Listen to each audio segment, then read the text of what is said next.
Under Article 217, Article 171, Paragraph 4 of the Revised Penal Code, sa bisa ng warrant of arrest o ihain ng Sandigan Bayan Division, kanilagdaan ni Honorable Sara Jane T. Fernandez, Chairperson of 6th Division of the 21 ng Rupiah 1955, at paglabag sa Section 3E of Republic Act 30192, Anti-Graft and Corrupt Practices, inihain ng Sandigan Bayan 5th Division inilabas noong ika-21 ng Nobyembre 2025 na nilagdaan ni Honorable Sandy V. Trespeces, Chairperson, Associate Justice of 5th Division.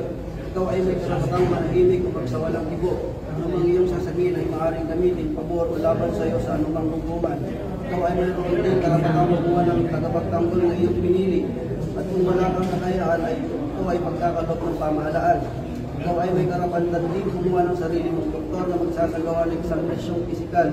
Kung hindi mo kayang bayaran ang serbisyo ng isang doktor, ang gobyerno ang maglalaan ng isang para sa iyo. Ay hindi ko ba yung mga karapatan, sir?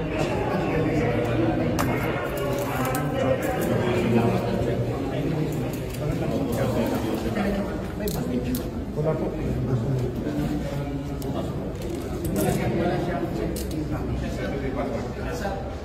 Yung passport. Nandito ang passport.